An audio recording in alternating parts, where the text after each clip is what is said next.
¿Qué tal? ¿Cómo están? Muy buenas tardes. 2:06 de este jueves 8 de julio abrimos Atlántico Noticias con la atención puesta en el Consejo de Gobierno de Canarias. Estudian medidas para mejorar la situación de contagios aquí en el archipiélago. Tras los datos de ayer, pues se confirma que el virus se extiende rápidamente también aquí en Canarias, entre la población más joven.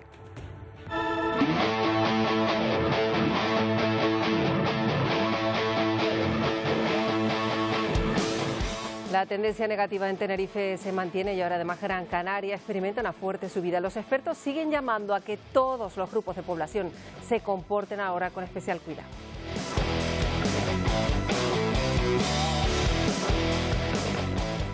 Bueno, estaremos pendientes de lo que se determine en el Consejo y mientras en el Ministerio se reitera el de Sanidad de que las comunidades tienen las herramientas suficientes como para lograr revertir la situación en todo el país. Isiar.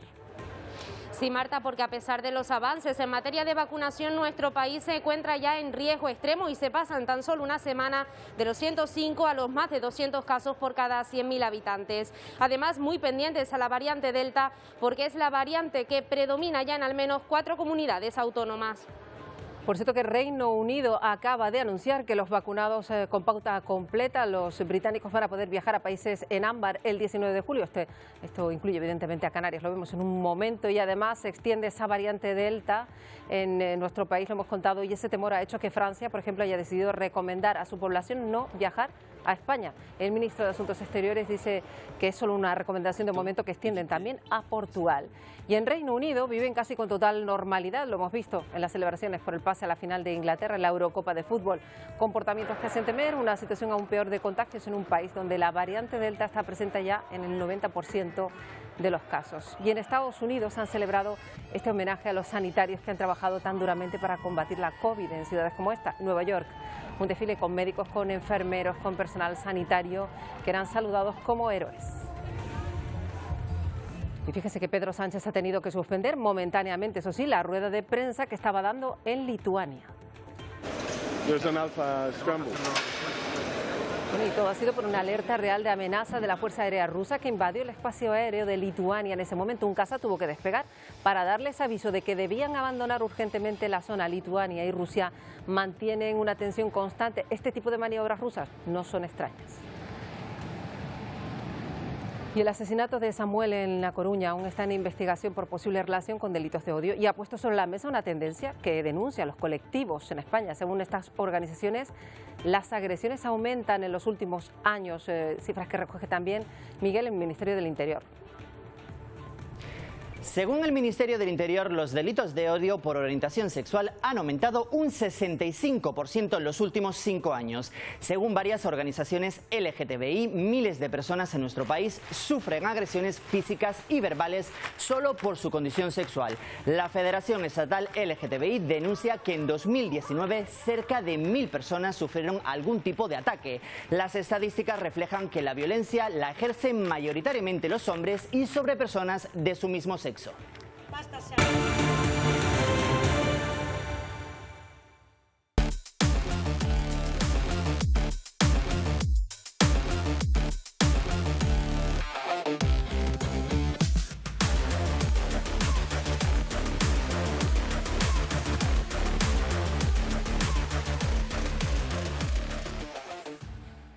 Bueno, vamos a arrancar aquí en Canarias, pese a que la última notificación de sanidad en Tenerife dice que registra menos de 200 casos. Los contagios sí que continúan avanzando, descontrolados en la isla, sobre todo entre los más jóvenes. Jorge Benítez.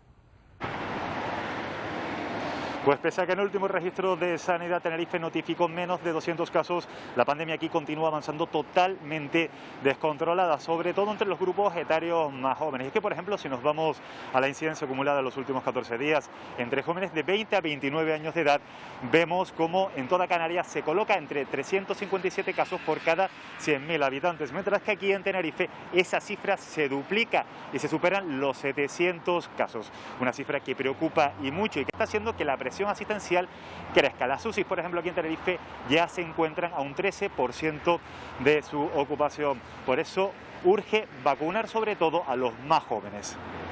Pues hay preocupación en Tenerife, pero también en Gran Canaria, que ayer registraba 130 casos positivos, y esto es la cifra más alta desde el pasado 9 de abril. La incidencia acumulada a 7 días se sitúa ya en 63 casos por cada 100.000 habitantes. La isla ha registrado 37 brotes la última semana, los más numerosos en el ámbito social, después de que se detectaran 52 contagios tras un asadero. Otro en el ámbito laboral, con 42 positivos, afecta a trabajadores en diferentes empresas. Bueno, y la tendencia de incremento desde luego es general en todo el país, y Sanidad, sin embargo, recuerda a cada autonomía que disponen de las herramientas necesarias para hacer frente a ese repunte de contagios. Pero España en riesgo extremo a día de hoy. Sí, Marta, porque según los últimos datos ofrecidos por Sanidad, en tan solo una semana la incidencia acumulada a 14 días ha subido de los 105 casos por cada 100.000 habitantes a los más de 200. Por comunidades, la más afectada es Cataluña, con más de 550 casos por cada 100.000 habitantes, y por franjas de edad siguen siendo los jóvenes de 20 a 29 años quienes acumulan la mayor incidencia, con más de 810 casos por cada 100.000 habitantes. También muy atentos a la variante Delta. Según los datos ofrecidos por Sanidad, el pasado 14 de junio se situaba su presencia en un 11% de los contagios notificados en nuestro país. Sin embargo, esta cifra podría ser mayor. También, además, ya es la variante predominante en al menos 4 comunidades autónomas. Son la Comunidad Valenciana, Cataluña, Navarra y Madrid. Como bien dices, la ministra Carolina Darias ha asegurado que las comunidades autónomas disponen de las herramientas necesarias para hacer frente a este repunte de contagios, y muchas de ellas lo que están haciendo es echar cierre al ocio nocturno. Madrid, Cataluña, Navarra y la Comunidad Valenciana en el punto de mira ante la variante Delta, cada vez más presente en los nuevos contagios en nuestro país. Y aunque el último informe de Sanidad del pasado 14 de junio la sitúa en un 11% de los positivos, la cifra podría ser mayor. Si nos fijamos en la evolución de la incidencia acumulada, en solo una semana se pasa los 106 casos por 100.000 habitantes observados en la semana anterior a los 252 casos registrados en el día de hoy. Y preocupa los grupos entre 12 y 29 años. Quienes aún no están vacunados, con incidencias por encima de los 600 casos por cada 100.000 habitantes. 1 de cada 100 casos de 20 a 24 años ingresa en un hospital. Y es gracias a la vacuna que se produce un impacto mínimo en las personas vulnerables. Si bien esa presión asistencial hospitalaria, como hasta ahora les he dicho, no se está produciendo, sí que hay un importante incremento de casos en atención primaria. Por ello, Sanidad pide al conjunto del país mantener no solo las medidas sanitarias, sino también la prudencia y la responsabilidad ante un virus que por ahora no se va de vacaciones. Bueno, hace muy poco, hace unos minutos, el ministro de Transporte de Reino Unido ha avanzado en la Cámara de Representantes que se va a permitir por parte del gobierno británico a los residentes viajar, eso sí, con la pauta completa de la vacuna. Y pueden viajar a los países que están en ámbar en su semáforo epidemiológico. Entre ellos está España, Canarias también, evidentemente. A partir del 19 de julio, por tanto, los británicos que hayan sido vacunados y que quieran venir a Canarias no van a tener que guardar esa cuarentena al regreso a su país. Hasta ahora, España seguía fuera de la lista de destinos seguros, solo se permitían, recordarán, los viajes a Baleares. Esto significa que para los viajeros completamente vacunados, los requisitos para los países de la lista verde y ámbar son los mismos. Para ser claro, una vacunación completa significa que han pasado 14 días desde su última dosis de la vacuna.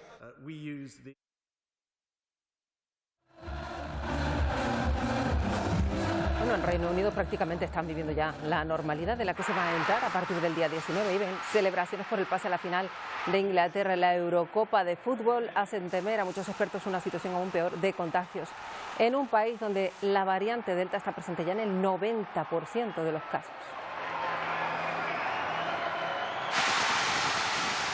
Y en Francia, el ministro de Exteriores recomienda no viajar a España, tampoco a Portugal, por el número de casos en aumento, aunque también allí se enfrentan a una subida de casos provocados precisamente por la variante Delta. Son 40% ya de las nuevas infecciones en Francia. Para los que aún no han reservado sus vacaciones, evitemos tener a España y Portugal como destinos. Es un consejo de prudencia, es una recomendación en la que insistimos. Es mejor quedarse en Francia o ir a otros países, pero allí mismo tenemos una situación especialmente preocupante, sobre todo en Portugal, que afortunadamente está tomando medidas. Bueno, y la vicepresidenta del Gobierno español, Carmen Calvo, ha dicho hoy que la vacunación es lo que está causando que no haya cuadros importantes y que no se saturen las unidades de cuidados intensivos. Y además ha defendido que se haya eliminado la mascarilla en exteriores. Que las vacunas que están funcionando. Si estás avanzando ahí, no tiene ningún sentido mantener exactamente las mismas medidas que cuando estabas 4 meses antes. Bueno, pues hay muchos temas que abordar hoy con Lucas González, epidemiólogo, nos atiende desde Escocia un día más y experto además precisamente en la gestión de crisis complejas como esta a la que nos enfrentamos. Lucas González, bienvenido un día más. Buenas tardes, Marta. Buenas tardes a todos. Bueno, hay muchas cosas que hablar. Empezamos con la situación de España. ¿Qué habría que hacer, a juicio de Lucas González, con lo que está ocurriendo, sobre todo esos datos tan terribles entre los más jóvenes de 12 a 29 años, una incidencia altísima en este momento? ¿Qué habría que hacer? Lo primerísimo es entender a qué nos estamos enfrentando. Nos estamos enfrentando a un virus que hemos conseguido controlar la mortalidad en personas mayores con la vacuna, pero no hemos conseguido controlar el COVID persistente. El COVID persistente afecta a más de 1 de cada 20 personas. Según los datos que vemos en el Reino Unido, si aplicáramos esos datos a España, estaríamos hablando de que ya hay personas con COVID persistente de más de 1 año de devolución, del orden de 280.000 personas. Estos son los cálculos si extrapolamos lo que está pasando en el Reino Unido a España. La gran pregunta es si vamos a seguir aumentando ese número de casos de enfermedad crónica en España o no.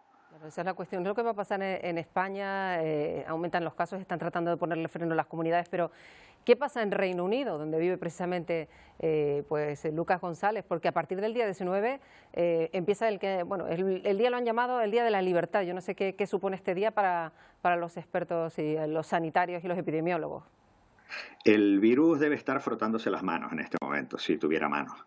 Es la libertad para el virus, no es la libertad para las personas. Las personas vamos a encontrarnos con que hay personas que se sienten en situación de riesgo, que se quedan en su casa y que por lo tanto no tienen libertad, y personas que se sienten en situación de libertad y que se enfrentan al virus y que acaban adquiriendo un COVID persistente y que pierden la libertad de movimientos porque se quedan con una situación crónica o por lo menos muy prolongada. Hay muchísimos casos que siguen con muchos síntomas 12 meses después de la infección, aunque sea una infección leve. Yo creo que hay un gran desenfoque. Que el Reino Unido ha optado por esa estrategia, la de poner sobre la mesa el número de fallecidos y el número de hospitalizados, y a partir de ahí deciden pues que se va a vivir con normalidad, sin distancia, sin mascarilla, y no se tiene en cuenta a lo mejor esos otros factores de los que habla Lucas González, por ejemplo ese COVID persistente que puede complicar la vida mucho a la gente, ¿no? Y a la sociedad, porque esa gente joven son gente que están cuidando a personas mayores, son gente que están teniendo trabajo, gente que están sacando adelante a sus familias. La afectación social no hay que contarla en número de personas, es el número de familias afectadas. Es mucho más grave de lo que parece. Pues veremos lo que ocurre en Reino Unido desde que se tome esa medida, porque el mundo mirará a los resultados de Reino Unido para ver qué puede pasarles a ellos, sobre todo en la zona de Europa, porque es verdad que hay otros países que tienen otras estrategias. Precisamente Lucas González, junto a una treintena de expertos, defiende pues otra estrategia, que es posible, esa estrategia COVID-0 que además hoy presentan de forma oficial, ¿no? Sí, la estrategia que nosotros estamos defendiendo, que no somos los únicos ni somos los primeros en defenderla, es una estrategia de eliminación. Sabiendo que la eliminación en sí es muy difícil, pero adoptarlo como estrategia, como portería del equipo de fútbol, y estamos intentando marcar los goles en esa dirección, todos juntos, las personas individuales, los grupos, las comunidades autónomas, los estados, todos haciendo nuestro papel para tratar de orientarnos hacia esa estrategia. Porque si seguimos orientados hacia una estrategia de mitigación, vamos a seguir perdiendo el partido. Y no sabemos cuántas prórrogas nos quedan. Que no todo se puede fiar a las vacunas, que es verdad que están funcionando muy bien, pero no todo debe ser la vacuna, sino el resto de medidas, ¿no? Exactamente, las vacunas hacen más posible que el año pasado una estrategia de eliminación. Hay que usarlo todo. Claro, siempre nos llama la atención cuando establecemos los temas de los que hablamos cada día, lo que ocurre en Australia frente a lo que ocurre en España. En Australia, con apenas 20 casos, son capaces de cerrar un estado entero con miles y miles de personas, ¿no? Claro, es la movilización conjunta de la sociedad para hacer frente a una amenaza que es común. Las personas individuales y los grupos se ponen la mascarilla bien puesta en interiores y tratan de conseguir que los interiores se conviertan en exteriores ventilando. Las comunidades autónomas hacen la vigilancia epidemiológica y el control de las cadenas de contagio apoyando a los que se quedan en casa. Y los estados se ocupan de las fronteras y de regular los test y de facilitar las cosas a todos los demás. No estamos peleándonos entre nosotros, se trata de pelear contra el virus. El enemigo es el virus.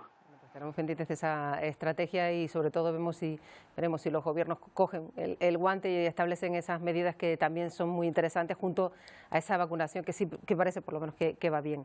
Lucas González, un placer como siempre. Muchísimas gracias. Hasta pronto. Bueno, eso en Europa y mientras en Japón el gobierno ha anunciado que se aplica un cuarto estado de emergencia en Tokio porque aumentan los casos. Evidentemente las nuevas restricciones entran en vigor el 12 de julio y van a estar vigentes hasta el 22 de agosto. Y esta situación pues da la posibilidad de que los Juegos Olímpicos se tengan que celebrar sin público por el empeoramiento de la pandemia. Bueno, la pandemia que lo marca todo. También las noticias que nos llegan de Estados Unidos. María Rosman nos atiende, está con nosotros como cada jueves. María, ¿qué tal? Por aquí tenía una mosca molestando. Hola, buenas tardes. Bueno, mientras las voy espantando, vamos con Biden, que está pues tratando de convencerle. Parece muy complicado a los que quedan por vacunar en su país. Se quedó a nada, un 67% de ese 70% que había prometido para el Día de la Independencia y ahora parece que va a ser muy difícil que los que ya no lo hayan hecho lo hagan, ¿no? Sí, efectivamente. De todos modos, vuelve a insistir Biden que para finales de julio va a conseguir que al menos 160 millones de personas se hayan vacunado, por lo menos hayan recibido la primera dosis de la vacuna, ¿no? Se quedó muy poquito, 3%, y tienes toda la razón, Marta. Ahora en estos momentos ya es cuestión no de escasez de vacunas, no de facilidades para vacunarse, sino de que realmente la gente que queda por vacunarse lo haga.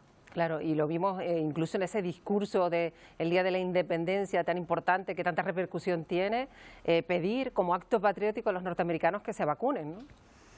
Sí, es que en estos momentos es lo único que les queda hacer para poderle hacer frente al virus, es tener pues esa inmunidad que se podría lograr simplemente con ir a vacunarse. Realmente es muy fácil hacerlo, hay muchos lugares donde lo pueden hacer, incluso están proponiendo ir a su lugar de trabajo y vacunarlo en el trabajo, en fin, no será por facilidades, desde luego están y las vacunas están ahí y es lo patriótico, por lo menos eso es lo que dijo el presidente Biden, yo creo que estoy de acuerdo también. Que también pues habló en particular de esa variante Delta, que también preocupa en Estados Unidos, porque precisamente hay tantos no vacunados, que es a donde va como objetivo el virus, ¿no?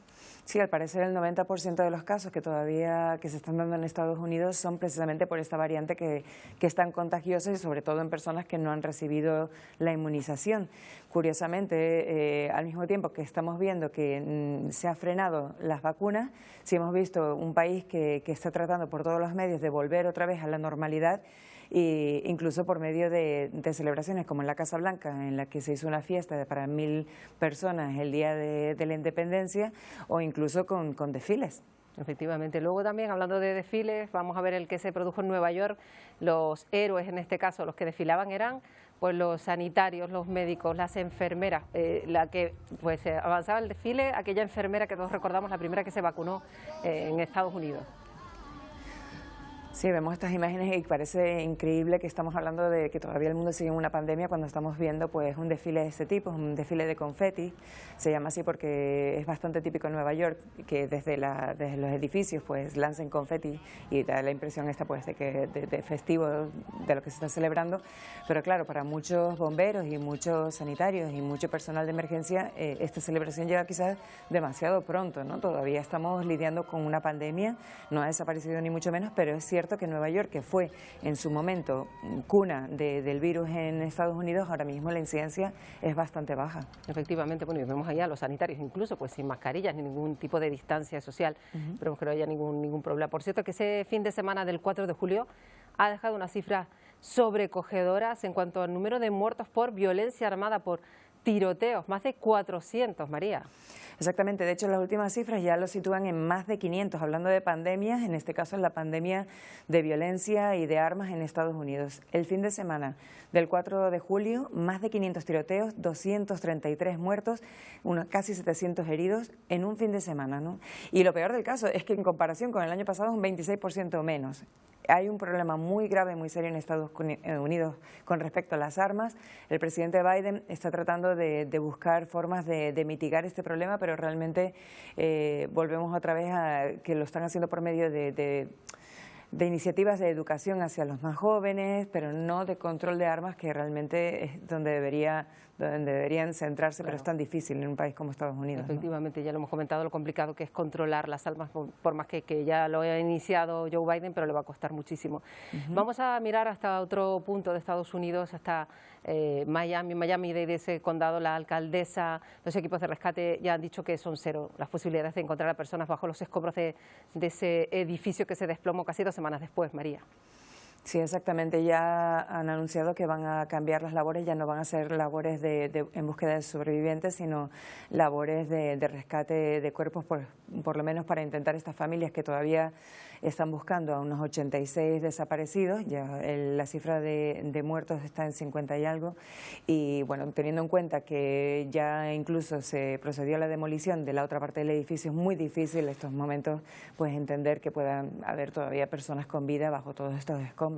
Estamos viendo de hecho unas imágenes espectaculares ayer del momento del minuto de silencio en el que se sumaban desde los equipos de rescate hasta las familias, hasta todos los representantes políticos vecinales de la zona, familiares sobre todo desolados porque ya se suspendía esa búsqueda y evidentemente también hay riesgo por ese tormenta tropical que está cerca, ¿no?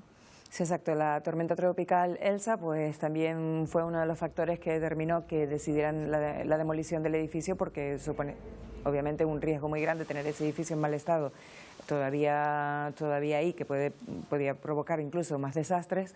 Entonces todo esto pues sí es verdad que ha de alguna manera pues acelerado que el proceso de búsqueda de víctimas, de posibles víctimas, pues ya ahora sea de recuperación de cadáveres, ¿no? Desafortunadamente. Casi 50 víctimas y solo de momento seguirán adelante con esas labores. María Rosman, nos escuchamos la próxima semana. Hasta la próxima semana, gracias. Bueno, vamos ya con otras cuestiones. Van a ver ahora lo que le ha ocurrido al presidente español, a Pedro Sánchez. Ha tenido que suspender momentáneamente la rueda de prensa que estaba dando en Lituania. Europos taryboje bus. No, president. Bueno, han visto ese momento de confusión por una alerta real de la amenaza de la Fuerza Aérea rusa que había invadido en ese momento el espacio aéreo de Lituania. Así que por seguridad, Sánchez fue retirado de los atriles que compartían la base de la OTAN con el presidente lituano, mientras pues unos cazas salieron a expulsar estos aviones. Lituania y Rusia mantienen esa tensión constante y este tipo de maniobras suele darse. Coincidió justo en el momento en el que Sánchez estaba interviniendo.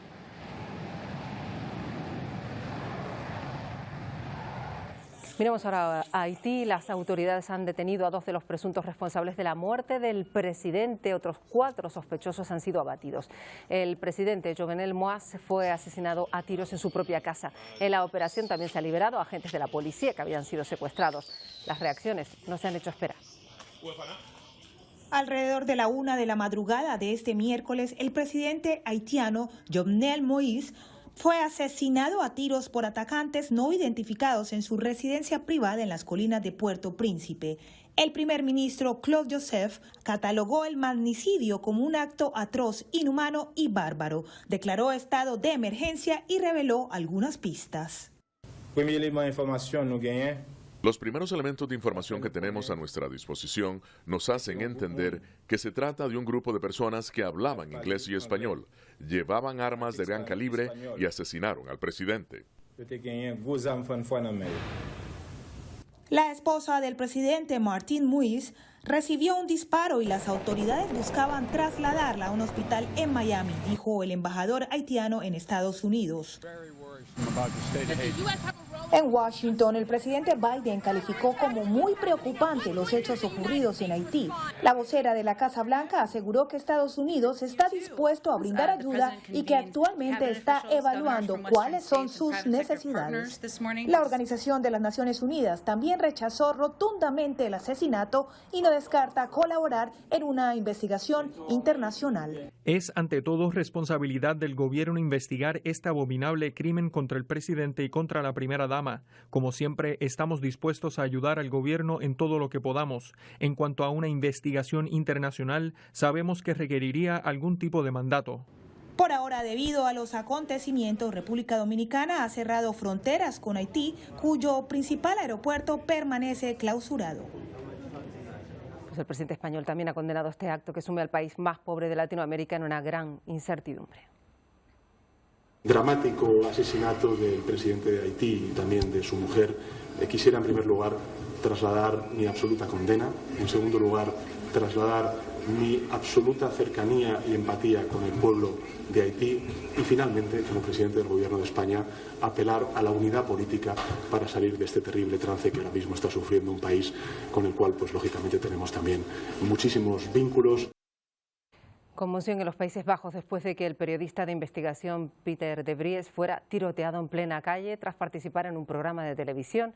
Van a ver unas imágenes en las que se ven al periodista caminando por la calle justo antes de recibir un disparo. Permanece en estado crítico. La policía ha detenido a 2 hombres por un hecho que ha provocado innumerables reacciones en todo el mundo en la defensa de la libertad de prensa.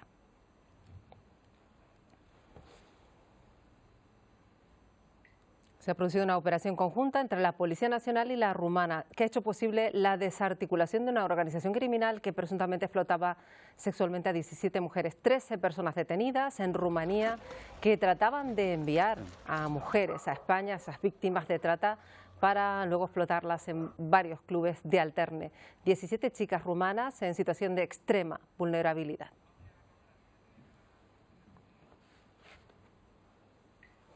El número de agresiones contra el colectivo LGTBI ha aumentado en el último año. Incluso la Unión Europea, Miguel Vega, reconoce que un 20% de las personas del colectivo han sufrido algún tipo de agresión y piden más educación y políticas más contundentes.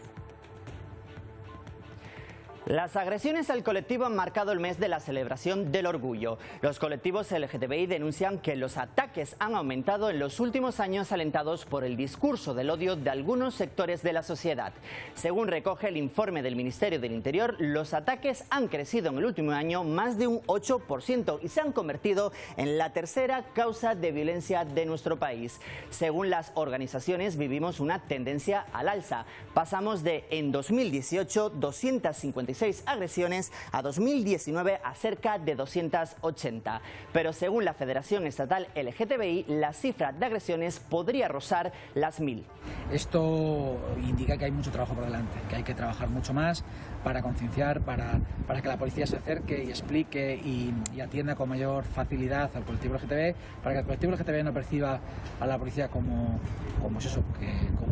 alguien que no les va a escuchar. Pero estas son solo las cifras oficiales. Varias organizaciones alertan que solo se denuncian un 10% de las agresiones. Lo hacen principalmente por miedo y sobre todo sobre hombres y transexuales. Pero la Agencia de Derechos Fundamentales de la Unión Europea ha publicado un informe que refleja que 6 de cada 10 personas LGTBI evitan ir de la mano de su pareja para evitar cualquier tipo de agresión. Además, 2 de cada 5 ha sufrido acoso y 1 de cada 5 agresiones. Cifras que en España son aún más duras. Este organismo asegura que un 32% de la población LGTBI tiene miedo, un 40% ha sufrido ataques verbales y un 20% discriminación laboral. Por eso, tanto las organizaciones LGTBI como la Unión Europea siguen reclamando un cambio en la educación y en las leyes más duras contra los agresores. Necesitamos más educación sobre diversidad afectivo-sexual en los colegios, pero también en otros ámbitos como puede ser la judicatura, como puede ser la policía. La educación es fundamental. Bueno, vamos ahora con la historia de 3 ballenas. Empezamos en México, una gris de unos 10 metros que quedó, ahí la ven, encallada en esta playa, esto es Puerto Peñasco. Y gracias al trabajo de toda esa gente, el mamífero pudo regresar finalmente al mar. de las autoridades marítimas de los 3 niveles de gobierno y ciudadanos voluntarios, se logró rescatar. Mucho trabajo en equipo también ha sido necesario para rescatar a 9 ballenas, la especie más pequeñita. Desde luego, los animales quedaron varados en aguas poco profundas al este de China. Tuvieron que ser 12 de ellas trasladadas a un centro de recuperación porque estaban muy débiles.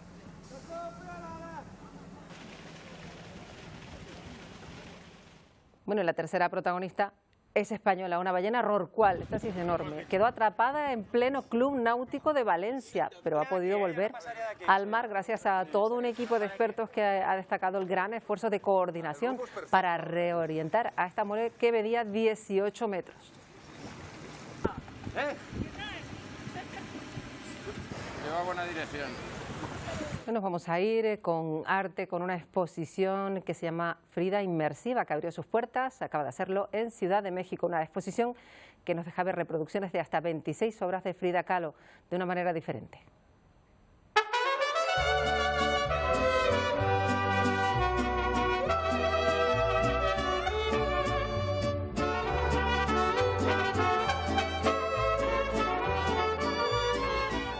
Pues ahí ven una exposición con motivo del aniversario, el 114 aniversario del nacimiento de esta pintora universal. Por cierto, que este Canta y no llores que escuchan es la canción preferida del artista. Nos vamos con esta exposición. Se quedan en nada con el Telenoticias Primera Edición con Isabel Baeza. Hasta mañana.